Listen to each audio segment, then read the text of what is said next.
Hello all. So ఈరోజు అయితే మంచి హెల్త్ రిలేటెడ్ వీడియోతో వచ్చానండి. మీలో ఎంతమంది బయట తింటారు టిఫిన్?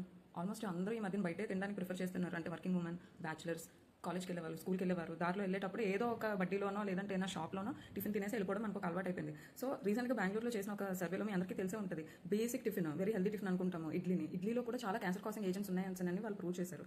ఎందుకనంటే ప్లాస్టిక్లో సర్వ్ చేయడం వల్ల, ప్లాస్టిక్ బటర్ పేపర్స్ని యూస్ చేయడం వల్ల, అండ్ ఆల్సో ప్లాస్టిక్లో వాళ్ళు ప్యాక్ చేసి ఇంటికి తీసుకుని వెళ్ళడం వల్ల. సో ఈ ప్లాస్టిక్ అనే భూతాన్ని మనం చాలా ఎంత వీలైతే అంత దూరంగా ఉంచడానికి ట్రై చేయాలండి. సో మీ దగ్గరలో ఉన్న రిలేటివ్స్, ఫ్రెండ్స్, లేదంటే ఫ్యామిలీ మెంబర్స్, ఎవరికైనా మీకు తెలిసిన వాళ్ళు, నైబర్స్, ఎవరైనా ఈ టిఫిన్ షాప్ ఏదైనా రన్ చేస్తే మాత్రం వాళ్ళకి చెప్పండి ఏంటంటే ఈ ప్లాస్టిక్ పేపర్లు అట్లీస్ట్ లైక్ ప్లాస్టిక్ ప్లేట్స్ ఉన్న దానిపైన ఈ విస్తరాకులు, అరటాకులు సర్వ్ చేయమని చెప్పండి. అవైతే ఈ ప్లాస్టిక్ కన్నా కొంచెం చీపేనండి. ఇంకా మీరు ఇంటికి తెచ్చుకోవాలి అనుకుంటున్నారు అనుకోండి, ఖచ్చితంగా ఈ హాట్ బాక్సెస్ కానీ, స్టీల్ డబ్బాలు కానీ, ఒకవేళ మీ ఇంటి దగ్గరలోనే ఉన్నాయి అనుకోండి, ఇలాంటి గిన్నెలు, ఈ వీటిలో చట్నీలు తెచ్చుకోవడానికి అయితే ప్రిఫర్ చేయండి. ఈ ప్లాస్టిక్ని అయితే ఎంత వీలైతే అంత దూరంగా ఉంచండి. సో దీనివల్ల మనం క్యాన్సర్ని, ఇంకా ఆడపిల్లల్లోనైతే మెయిన్గా ఈ ఎర్లీ మెచ్యూరిటీ వీటినన్నింటినీ కూడా మనం అరికట్టొచ్చు. సో ఖచ్చితంగా మనం ఈ అవేర్నెస్ అయితే క్రియేట్ చేయొచ్చండి. అంటే లైక్ మీల్ పార్సల్స్ చేస్తారు, టిఫిన్ సెంటర్స్ ఉంటాయి, ఫాస్ట్ ఫుడ్ సెంటర్స్ ఉంటాయి, వీళ్ళందరికీ మీరు అవేర్నెస్ ఖచ్చితంగా క్రియేట్ చేయండి. అంటే ఈ వీడియో చూస్తున్న వాళ్ళలో కొంతమందికైనా వాళ్ళు లేదంటే నైబర్స్, రిలేటివ్స్ ఇవి రన్ చేసే షాప్స్ తెలిసిన వాళ్ళు ఉంటారు కదా.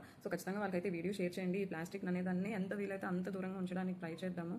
స్టీల్ యూసేజ్ని పెంచుదాము. ఇంకా మన న్యాచురల్ ప్రొడక్ట్స్ అయినా ఈ విస్తరాకులు, ఈ అరిటాకులు, వీటి యూసేజ్ని కూడా పెంచుదాము. క్యాన్సర్ నుంచి, ఇంకా రకరకాలైన జబ్బుల నుంచి కూడా మనం దూరంగా ఉండడానికి మన వీలైనంత కృషి మనం చేద్దాం. So make the small change, spread this change for healthy future. So if you like my video and you find it informative, please do like, share, subscribe or follow. Bye bye.